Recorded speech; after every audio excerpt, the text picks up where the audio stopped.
How good to see you again so soon, Mr. Wick. I need you to do this task. I'm not that guy anymore.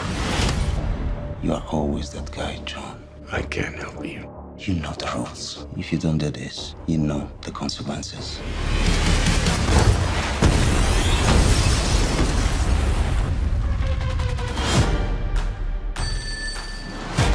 Accounts payable, how may I help you? I'd like to open an account. Name on the account? John Wick. The contract has gone international. You have no idea what's coming. Somebody please get this man a gun.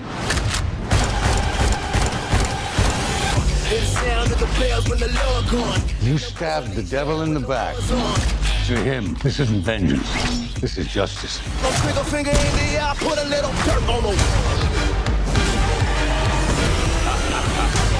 You working? Wait, so whoever comes, I'll kill them. I'll kill them all. Of course you will.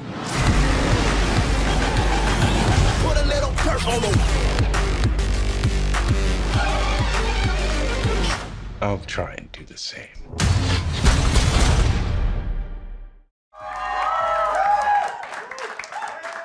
Thank you, New York. I have seen this movie. It is so incredibly badass. I'm going to make you give it up for them one more time. Let's hear it for these guys.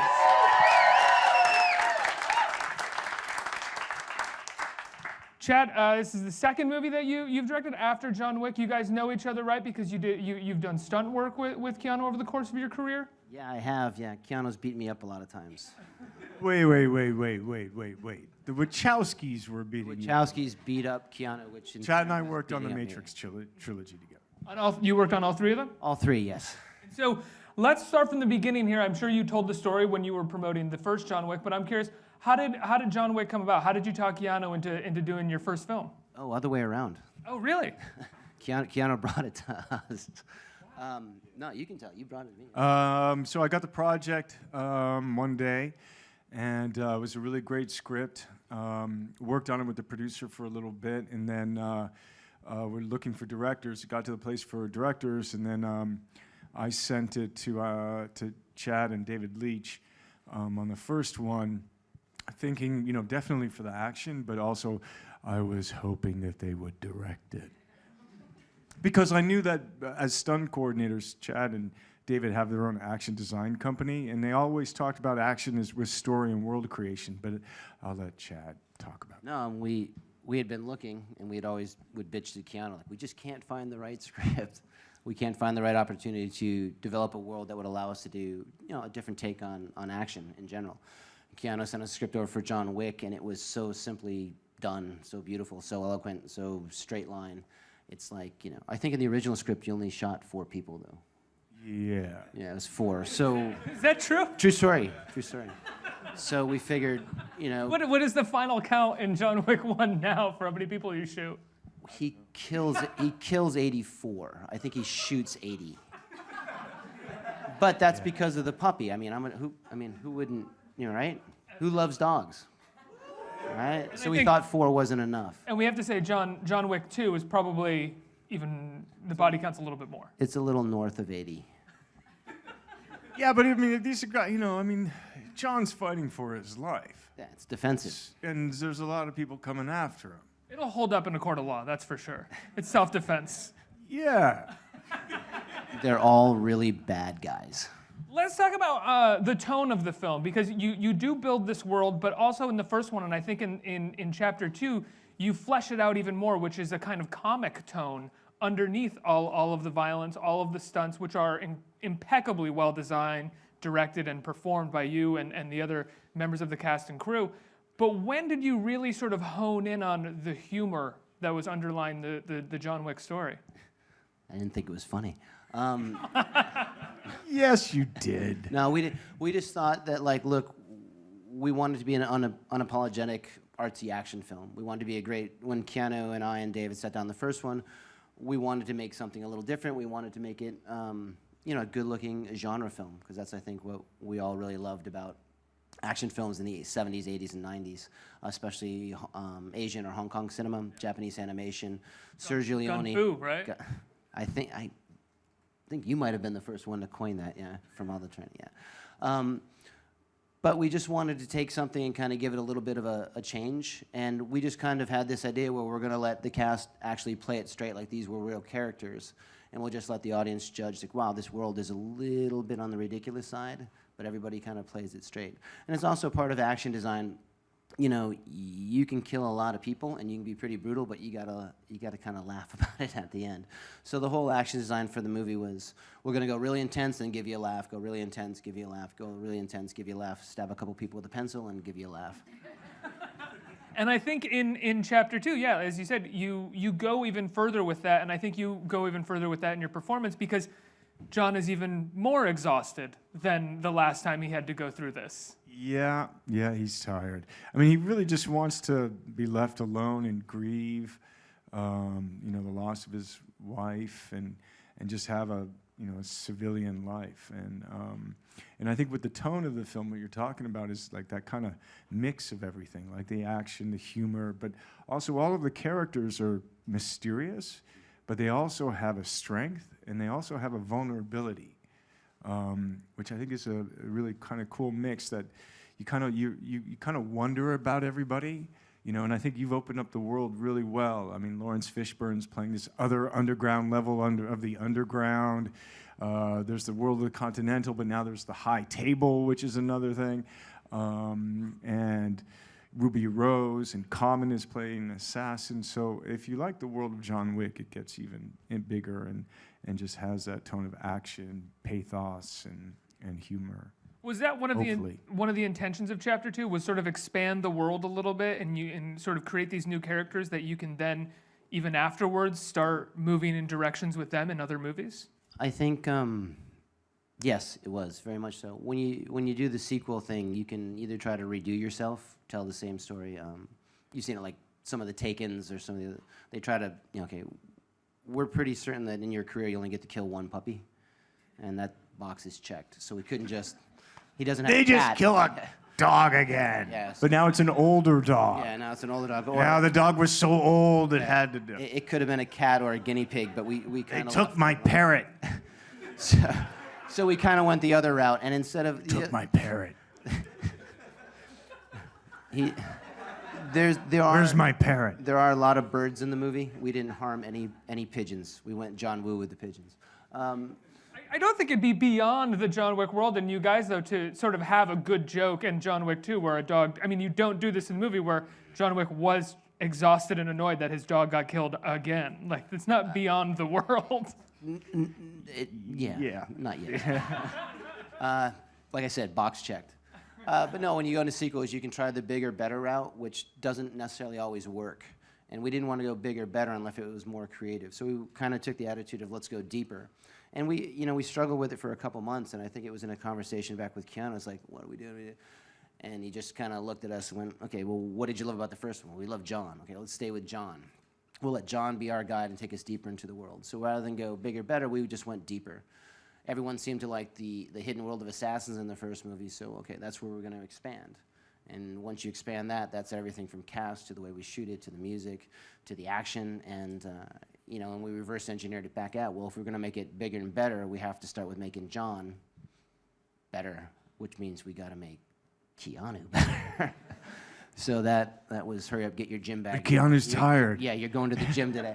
So it was about 5 months of tactical training with some of the best weapons experts in California, with Taryn Butler, who's our international three-gun champion. So Keanu was doing. What is an international three-gun champion? It's a shooting competition that involves rifle, pistol, shotgun, a tactical. I wasn't sure if it was he's like on three YouTube guns doing at it. the Go same watch him. time. But it's all live fire ammunition. So we found out a long time ago in the stunt world that the easiest way to fake being good was just to be good. So we just trained him like a stunt guy, and it was pretty easy. We got the best jiu-jitsu guys, best fight guys, and 3 in a gym, and said, see you in 5 months. Because, I mean, you basically wanted like a kind of toolbox that you can kind of... That we could adjust. Different skills and stuff. And I mean, I love action, and I love the role. I love playing John Wick, and I love the opportunity that the role in the world affords me to try and get to do things, because the way I look at it is I'm because of the way Chad wants to shoot action and the way I want to do that, which is like be there as much as I can to play the role and to connect with the audience and playing the character. You know, for me, I'm kind of the limit. Like, if I'm not any good, then he's like, okay, I got to cut around you. You Don't like suck. cutting. You know, and it's like I let him down and I let the film down. So for me, it's just trying to get. And I can't imagine that if you have to cut around somebody, you wouldn't be able to accomplish a lot of the sort of stylistic chops that you're able to pull off in this movie. I mean, every fight scene looks beautiful, and it doesn't look sort of like choppy and like a weird close-up where you can't really tell who it is or what's going on. Everything looks very intentionally designed. Would that be much more difficult if you had to work with a stunt person over Keanu all the time? Yeah, I mean, you just said it yourself, it's predetermined, it's designed. So 5 months before we roll camera, we're going to shoot this way. We're going to go to these locations, we're going to show the audience what it looks like to be in the Rome catacombs, to what New York looks like, to what Rome looks like. And in order to do that, your cinematographer, your cameraman, your stuntman, from wardrobe to props, everybody's got to know that. Most of the stuff in Hollywood today with action design is hiding things. Shaky cam or tight cuts. They want to hide the stunt double, hide the sets, hide the lights, hide the imperfections that may exist in the choreography of the scene. Once you prep, it's very easy. Okay, Keanu, action, and we pull the camera back, and you get to see everything. As long as we're like a live dance show. Like, you know, you go down to Broadway here, and like those dancers don't make mistakes. They're just rehearsed to the point that you sit back. Imagine if you saw one of the ballerinas a little, okay, well that's like us and our stuntmen. We've just rehearsed it that way, and you know it can be done. And once you spend all your money and time in prep, and you have somebody, you have your lead dancer that can do it, our job is very, very easy. I mean, They're still cutting around me sometimes, and there's still stunt people doing stunts and all of that. you know, if but they have a as much mask as I on, it's can. pretty much a stunt guy. How do Hey, you, so you take 5 months, I hate to stay on the action sequences so long, but they are really beautiful in this film. You take sort of 5 months beforehand where you're sort of prepping all of these sequences. When you're writing the script, are you writing the details of these action sequences as well, or does it start with kind of like, okay, John has to go down here, he fights these two guys, John then goes here and, you know, he gets into a gun battle, and then when you start prepping, you start deciding how exactly those things are gonna go. What is the process of figuring that out? It's a give and take in both. Like, we haven't scouted a lot of locations yet. We know we wanted to do a rock concert. I mean, we want to do a cool rock concert. Instead of a club, we want to do a rock concert in Rome. We know we want to do something in catacombs.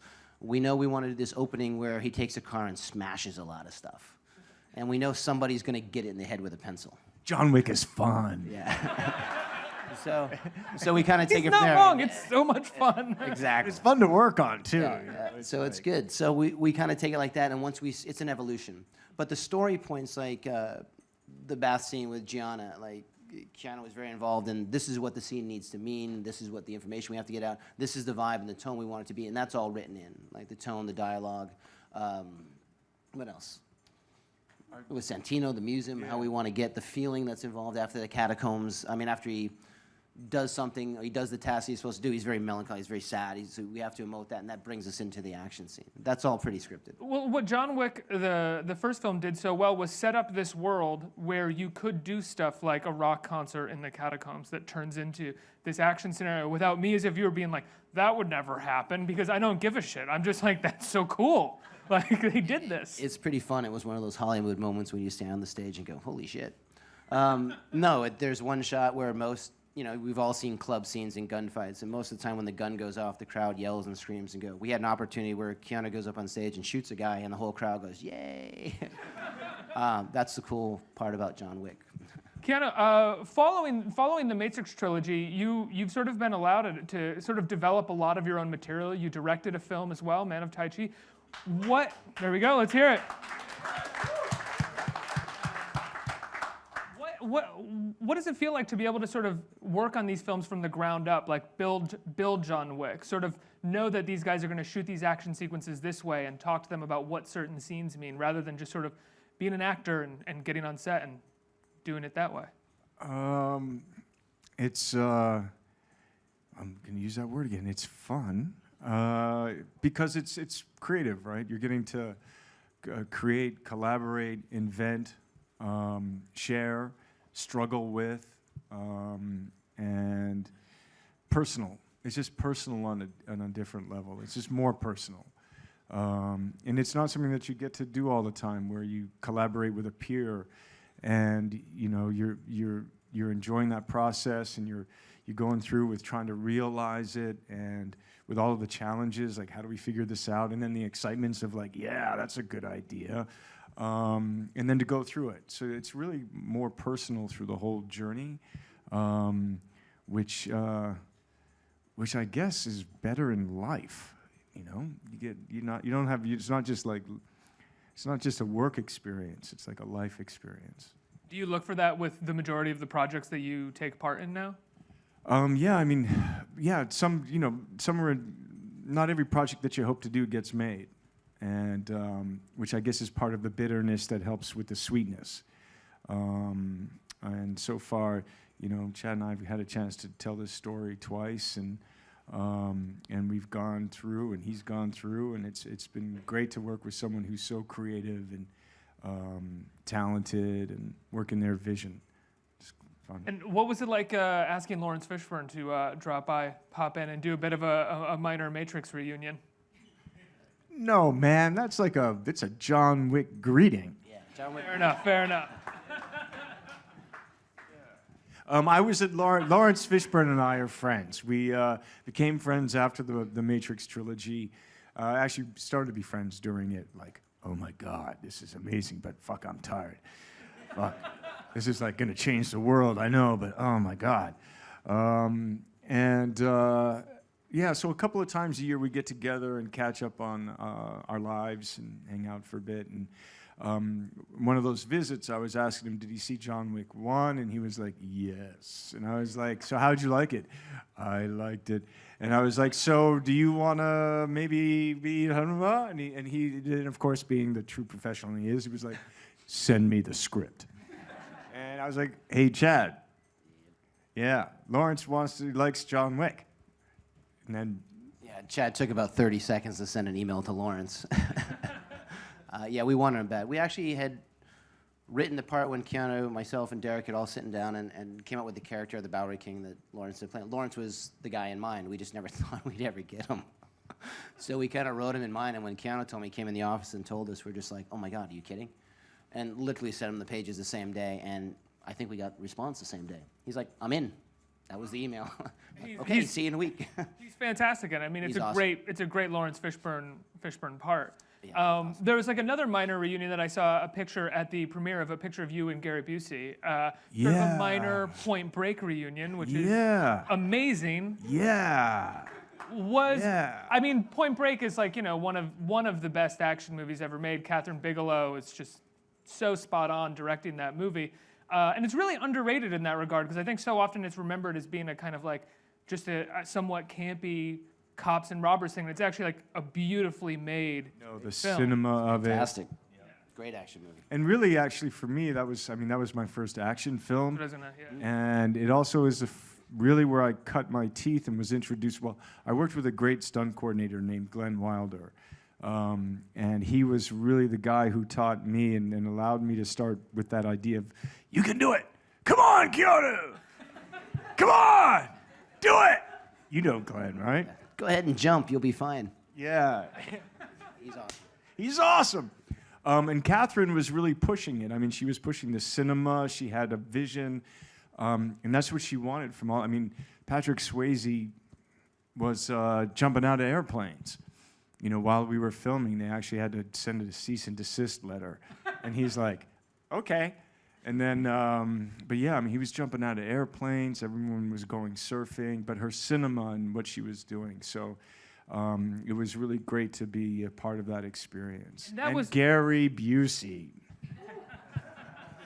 But as you said, that was your first action movie, and was being a part of an action movie, your first one, with someone who's also exploring the boundaries of cinema, was that kind of what set you on this path of doing things like The Matrix and John Wick and Man of Tai Chi, and sort of suddenly being interested in exploring not just action, but how action can be cinematic?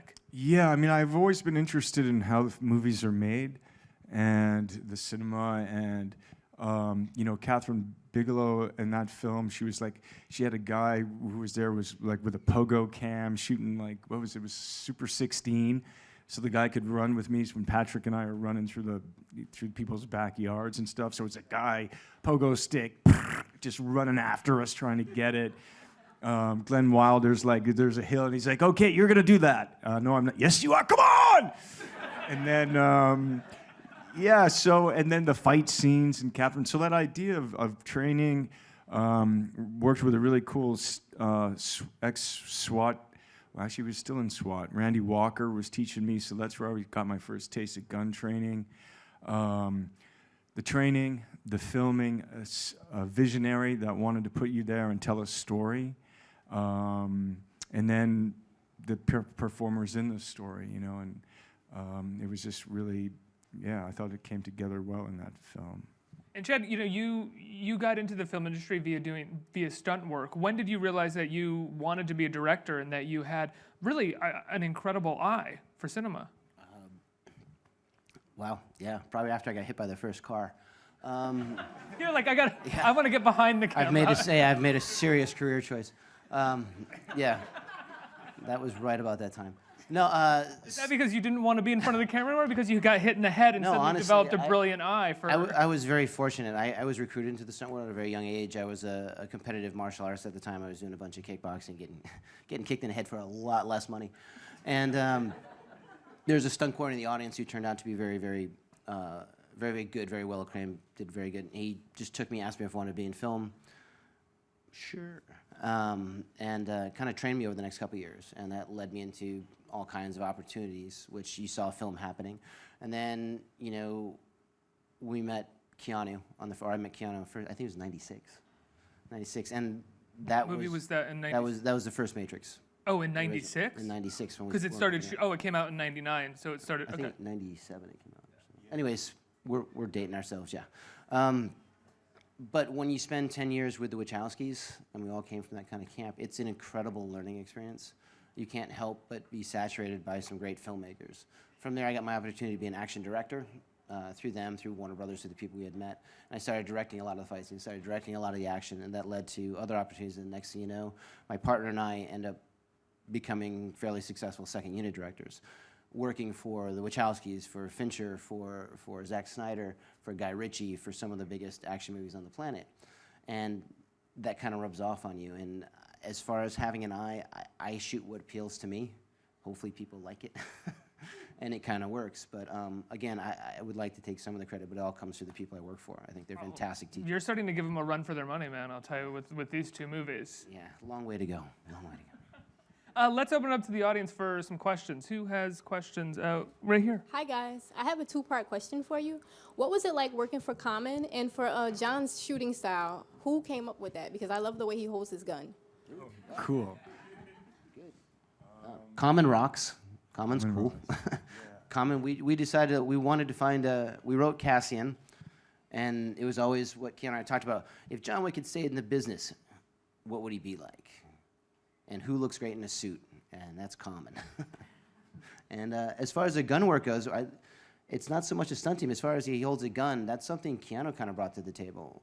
We had all these different types of gun style, and we'd shown him, but then I think you showed up about halfway through training going, I'm going to hold it like this. I'm going to do another style. I got some Army style. I had some classic, you know, isosceles, SWAT, then some Army close quarter. Yeah, we mixed a few things there. Yeah, and then also I just made some stuff up that's probably tactically really bad, but it works for John.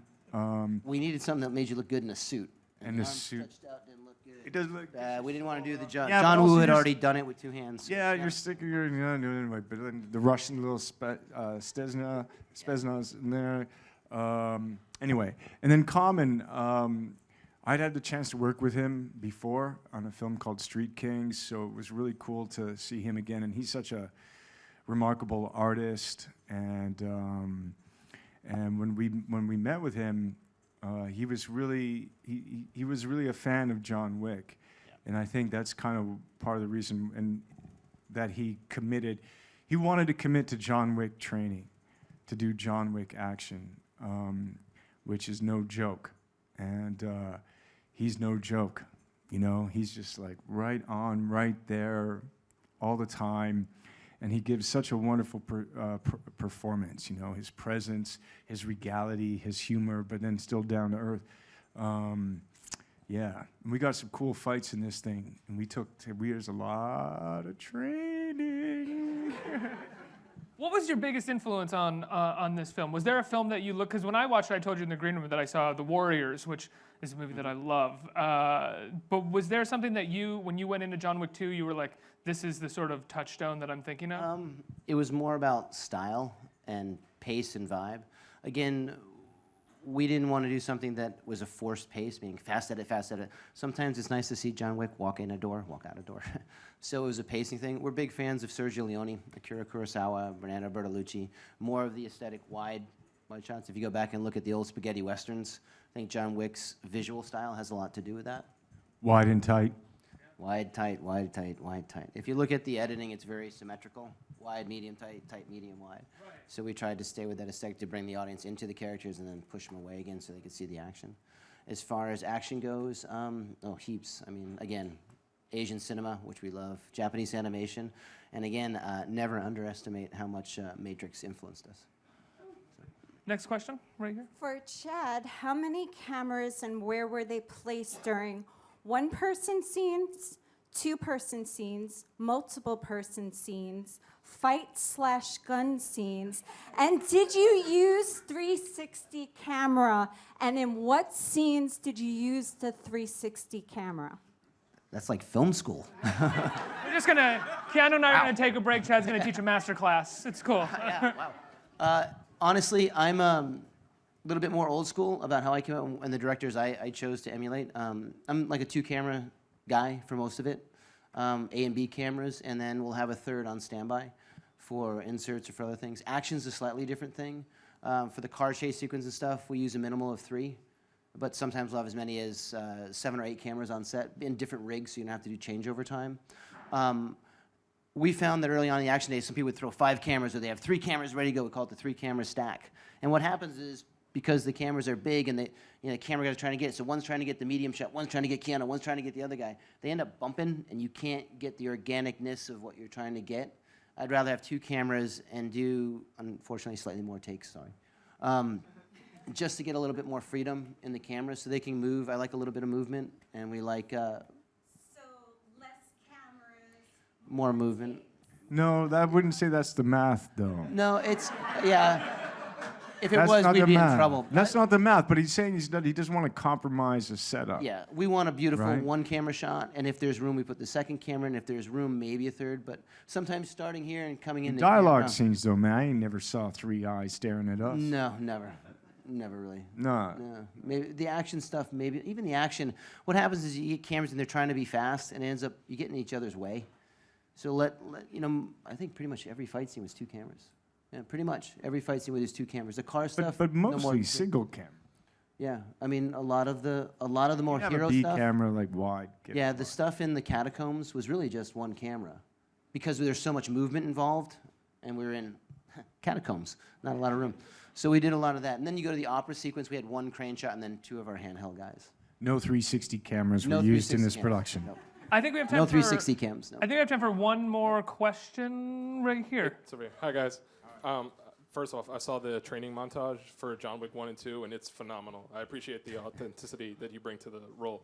But my question is, there's talk of a prequel series. I want to know if you guys would be involved in it, because I would prefer to see you, Keanu, actually in it and not some other actor reliving tales of that's awesomeness. kind, but no, they'll find the right person. They'll be all right. But thank you. Yeah, no, we'll see. They're talking about a John Wick TV show, which deals with a lot of the before the first movie happened. But again, it's still in development right now. I would hesitate to say too much about it. Do you worry about something like that? Because you can't direct every episode, and you can't sort of impose your, I think, strict aesthetic rules on a television show. And you've developed something that in its own way is kind of, I mean, this might be overstating it because it is an action movie. You developed something that's kind of pure in terms of style. Yeah, I know. We talked about that after the first one, because there was, you don't know about his schedule or my schedule or anything like that. But when we both had that phone call, it was like, no one's touching our baby. We literally had that talk, and I feel very attached to it because it's a creation that came right from Keanu, myself, and Derek Colsett, and my partner Dave Leach. So yeah, I mean, it's something. I mean, if that's all we did for the next 5 years was a bunch of John Wicks, I'd be pretty happy. He's a great guy to work with, and it's a fun world, and it's creatively very satisfying that you have no boundaries. It's what we make of it, and we created our own mythology. I mean, I don't know what speaks better towards your creative needs than creating your own myth. I think that's fantastic. But like I said, we'll see. That said, who would play young Keanu, young John Wick? Ooh. No. You haven't thought about that? No. You want to do it? Yeah? Be careful what you wish for. Very careful. Guys, I have to let you go. I can't congratulate you enough on this awesome movie. You did an incredible job in the first one, and even better job on this one. It's so much fun to watch. I can't wait to see it again a second time. No bullshit. It comes out. I'm serious. I have a lot of people up here, and I have to say stuff like that. I love this film. I love John Wick. Congratulations. The film comes out February 10th, right? February 10th. Next week. Keanu Reeves and Chad, thank you so much for being here, you guys. Thanks, everyone. Thank you. Thank you.